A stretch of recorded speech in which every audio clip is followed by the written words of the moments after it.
returned. Even here in America, in our streets, our media. Hundreds of thousands of years ago? Anti-Jewish hatred from 100,000 years ago? Not in the Republican Party.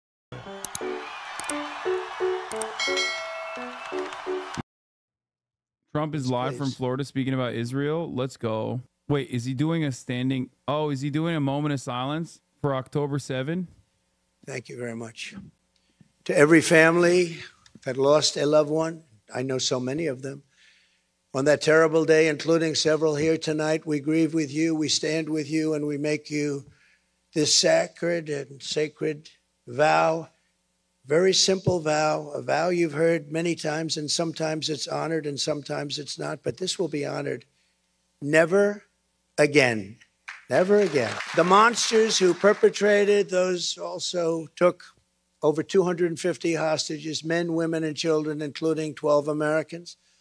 In so doing, they inflicted the most unthinkable torture, not only on their captives, but also on the families who were forced to live. Why did this fly into the hurricane, by the way? Agony and pain, not knowing. I just realized he's in Miami. Anything worse. Tonight, we send our love to every innocent soul who remains in Hamas captivity. We just are not going to stand for it. We're not going to take it. We're not going to take it any longer.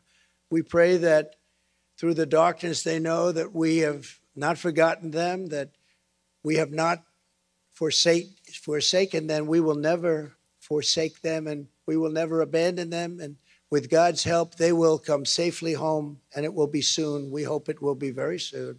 Oh, he's so good. Very, very soon. And we hope they're safe. Nobody knows. I was talking to somebody today, and the family has no idea. They think their boy is safe. Beautiful boy, beautiful young guy, American. He went over there to enjoy and to pray, and they've never seen him again, but they think he's alive. And can you imagine that? Can you even imagine? Let me also say to all of the people of Israel who have endured a long year search of anger and slander, and our hearts are united with yours. We are very united with yours.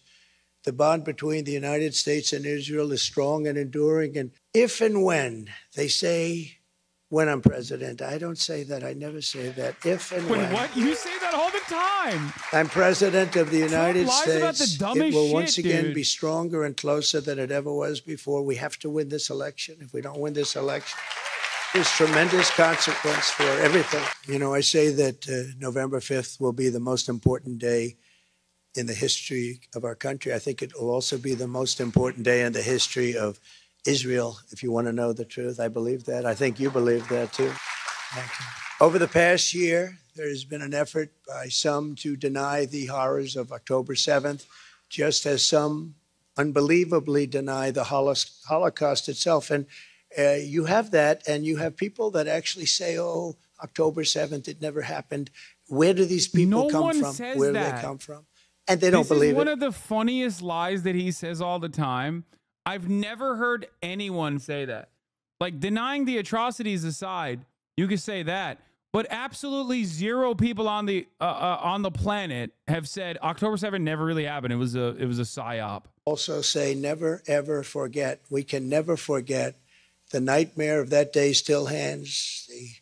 The horrible legacy of what's taken place, the survivors, the families of and Jews all over the world. Hamas raped, tortured, maimed, and innocent civilians in the most barbaric ways imaginable. Nobody can believe what they saw, and it's there for those to see if you want to see it.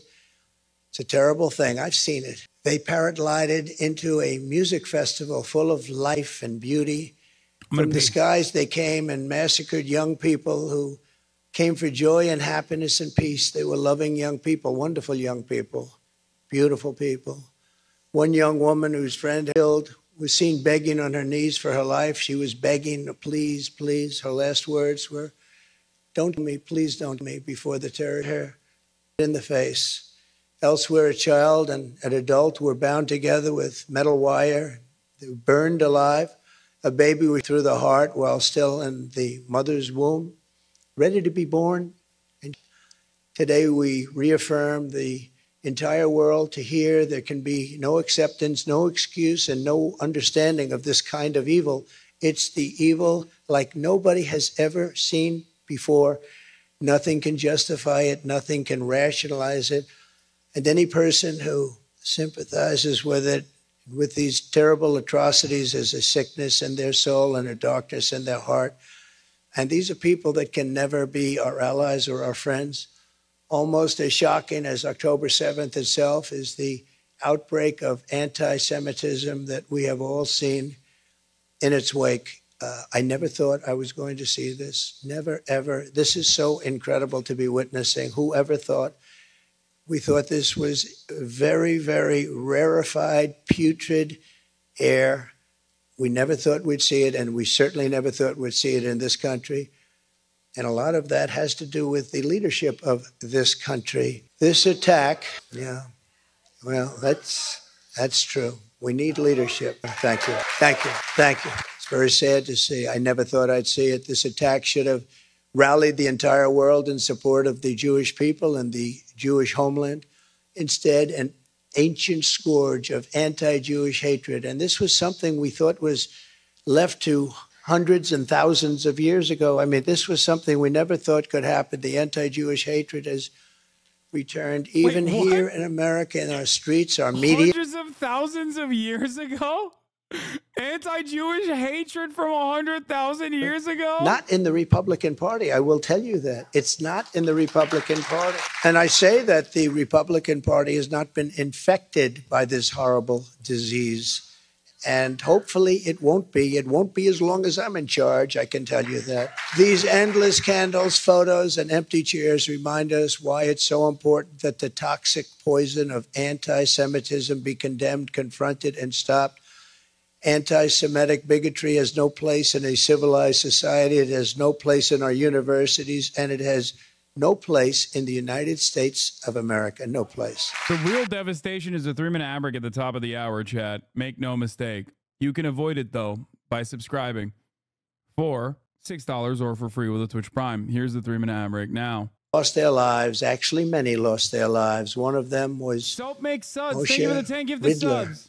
Moshe was escaped from a concentration camp at the age of 11, only to get the hands of the same vile hate 8 decades later. Can you imagine? Can you imagine his thought process when he saw this happening? Can you even imagine it? Hamas terrorist Moshe at 91 years old, for the same reason the Nazis put him in a camp, simply because he was a Jew. The world cannot continue down this dangerous path. We must stop this perilous slide into conflict, hatred, and destruction.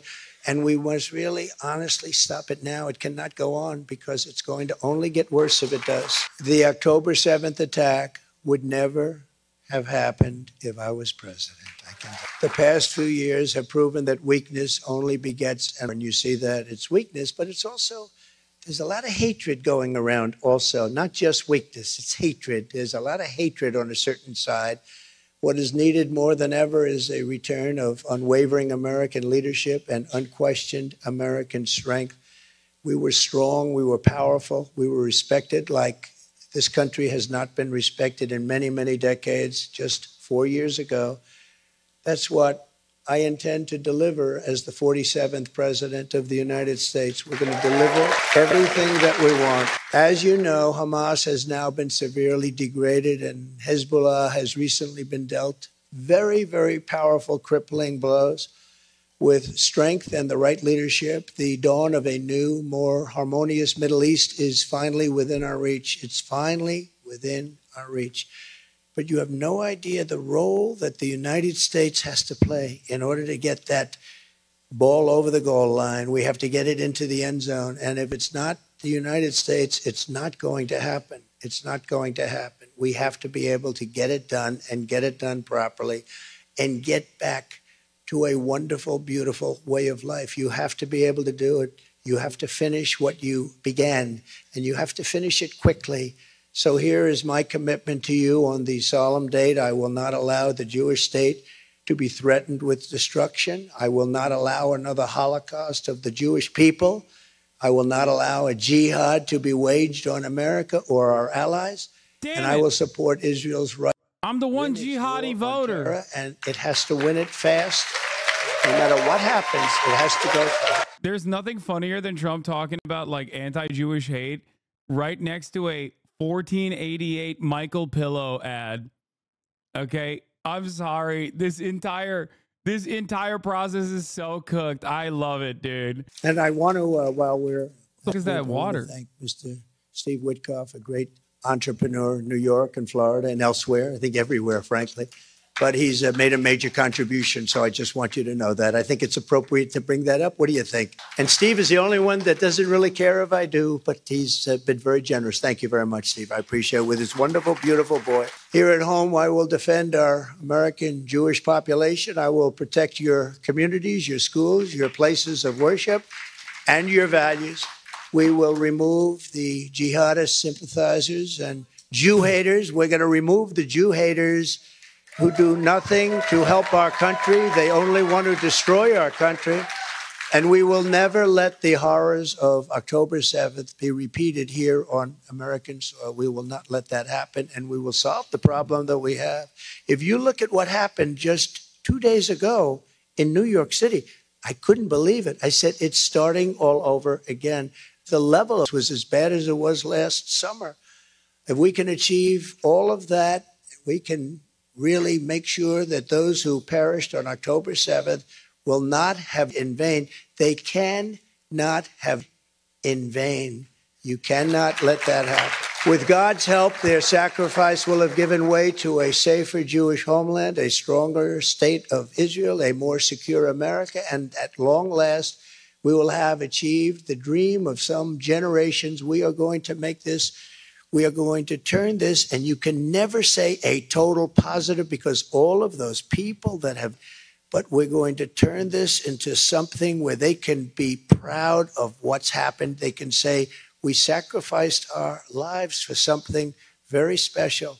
There has to be unity. There has to be peace. There has to be strength. We need so many qualities. We need every single quality.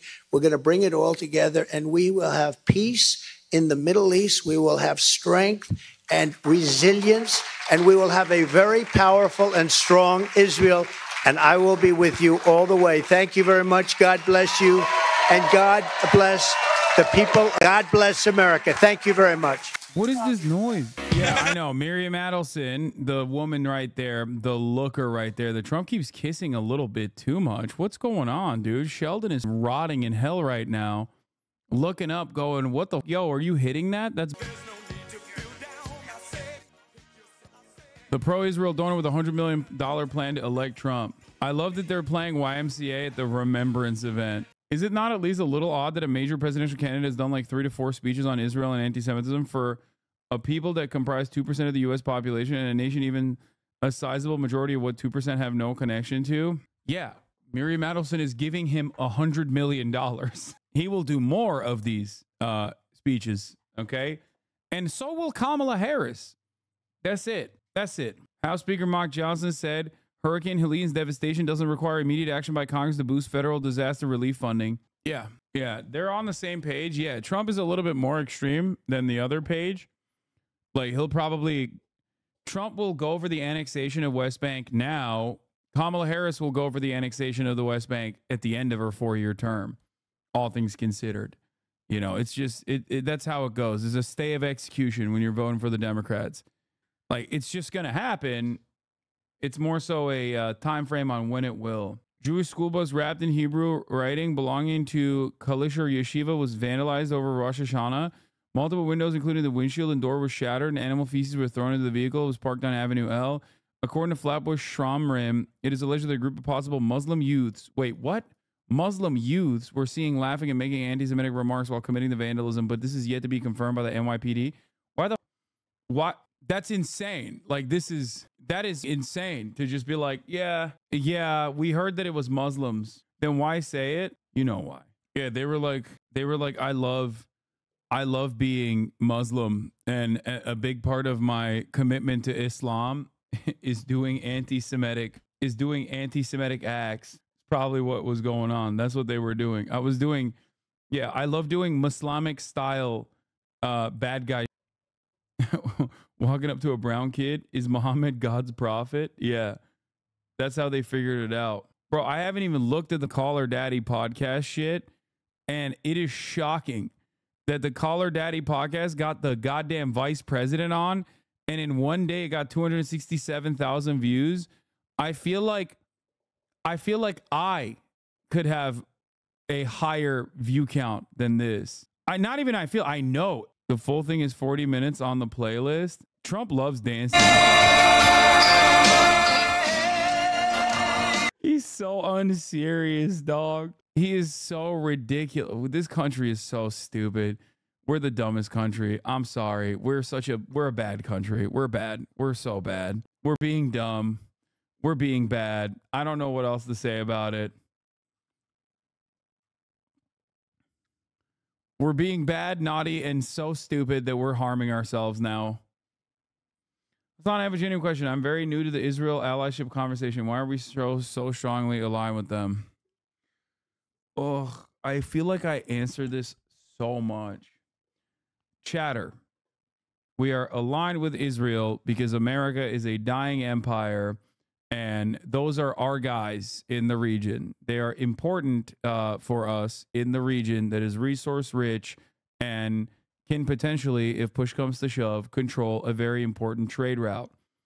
Beyond that, this allegiance over the course of many, many years has also created an offensive charm campaign, okay, in the United States of America and in the Western world in general, both lobbying congressional members, but also beyond that, basically infiltrating academia and every other fucking aspect of like every vector of recruitment for top levels in office and governance. Oh no? What do you mean, oh no? That's just what it is. There is an ideological commitment to Zionism, to defending Israel. Get up and work, bitch. Okay, true. But most significantly, it is our State Department position in perpetuity. Okay? It is our State Department position in perpetuity that we must defend Israel's interests and its territorial ambitions. And as our unsinkable warship is becoming more and more of a fucking pariah state, we're letting them do as much land grabs as possible because this might be the last time they get to do such a thing. There's also theological reasonings for our undying loyalty to the state of Israel from a base of white evangelical Protestants, which happens to have a tremendous outsized political impact. That's kind of why we had the abortion thing happen.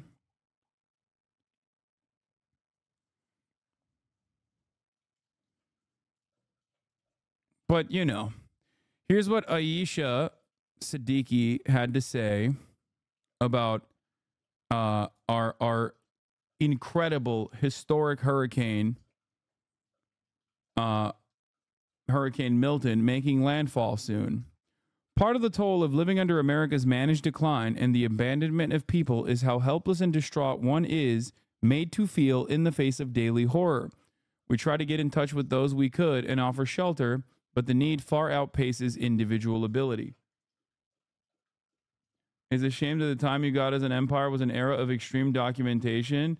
Saturation, think of 500 years from now. China will study the Romans and the Americans. I know which subject I would prefer. Ha ha ha.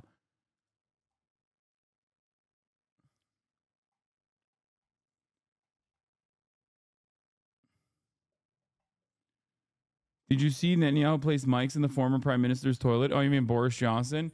I understand that, though. Boris Johnson is an Ottoman son, tasked with destroying the West as an insider. So Benjamin Netanyahu, obviously, knowing full well that prior Zionists, like the original OG founding father of Zionism, Theodore Herzl, got fucked over by the Ottomans when they went to the Ottoman Empire to get Palestine, and they said no, knew not to trust the Ottoman son, Boris Johnson. So he wanted to see how hard he shit